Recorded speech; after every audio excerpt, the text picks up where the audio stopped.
Bonjour chers auditeurs de l'ODJ Média, notre chroniqueur de l'ODJ, Ahmed Nagy, partage son avis et sa réflexion, dans un article qu'il a intitulé « Les pieds au Sahara, le regard tourné vers le large Atlantique ».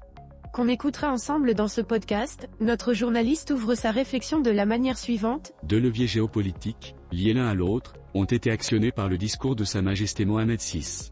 Le Sahara, en tant qu'ouverture du Sahel, et l'océan Atlantique, en tant qu'interconnexion ouest-africaine. Monsieur Ahmed Nagy présente son point de vue initial de cette manière. En premier lieu, on ne parle du Sahara comme d'un problème. Dans son discours à l'occasion du 48e anniversaire de la Marche verte, Sa Majesté Mohamed VI a présenté les opportunités que représente le Sahara pour le Maroc et les pays du Sahel. La diplomatie marocaine a rempli sa mission en parvenant à obtenir la reconnaissance de la marocanité du Sahara par certains pays, dont les États-Unis, et le soutien à l'initiative marocaine d'autonomie de la part de pas mal d'autres. La récente attaque du Polisario contre la ville de Smara a définitivement révélé, auprès de la communauté internationale, sa nature terroriste. La page de l'agression contre le Maroc à travers le proxy polisarien est tournée, la sécurisation de ces provinces du sud relevant de la mission des forces armées royales. Le littoral et au-delà aujourd'hui n'étant pas la veille, le roi invite les Marocains à tourner désormais leur regard vers le grand large Atlantique, ce qui permet d'ailleurs de mieux apprécier la position géostratégique des provinces du sud du royaume, accès privilégié vers l'Afrique subsaharienne. Si, par sa façade méditerranéenne, le Maroc est solidement arrimé à l'Europe, son versant atlantique lui ouvre, quant à lui, un accès complet sur l'Afrique et une fenêtre sur l'espace américain, a souligné le souverain dans son discours. Pour ce faire, le roi a appelé à une mise à niveau national du littoral, provinces du Sud incluses, dans le cadre d'une vision globale tournée vers le continent africain. Au menu saharien, une mise à niveau du réseau de transport déjà entamé, avec le projet de voie express Tizni-Darla, achevé à plus de 80%, et la construction du port de Darla, dont la livraison est prévue fin 2028. Notre chroniqueur enrichit son discours de la manière suivante. Les richesses bleues. Plus largement, le littoral atlantique sera doté de stations logistiques pour en fluidifier la connexion. Et comme il faut bien prendre le large Atlantique, Sa Majesté Mohamed VI a invité à la réflexion sur la constitution d'une flotte nationale de marine marchande, forte et compétitive. L'océan n'étant pas qu'un espace de transport, favoriser l'économie bleuet, pour le Maroc, doté de 3000 km de côte atlantique, outre les 600 km de côte méditerranéenne, d'une zone économique exclusive d'1 million de km2 et dont 9 provinces sur 12 disposent d'un littoral, une option avantageusement promue par la nature.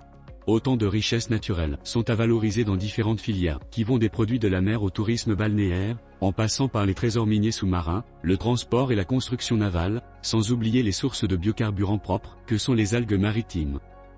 L'Afrique atlantique, en ces temps de profonds bouleversements géopolitiques, avec ce que cela implique en termes de redistribution des cartes, le Maroc adapte, amplifie et structure sa coopération sud-sud, l'axe géographique que représente la façade atlantique de l'Afrique, devant constituer la colonne vertébrale d'une communauté maroco-africaine de coprospérité. 22 pays africains, ayant en commun leur appartenance à l'espace atlantique, ont adhéré à l'initiative marocaine d'un cadre institutionnel qui puisse leur permettre de conjuguer leurs efforts en matière de sécurité et de prospérité partagée, a rappelé le roi. Tous les observateurs de la scène africaine savent à quel point la façade atlantique du continent, en particulier les pays de la côte d'Afrique occidentale, sont l'objet de menaces djihadistes, en provenance du Sahel, et d'infiltration de narcotrafiquants, en provenance d'Amérique latine.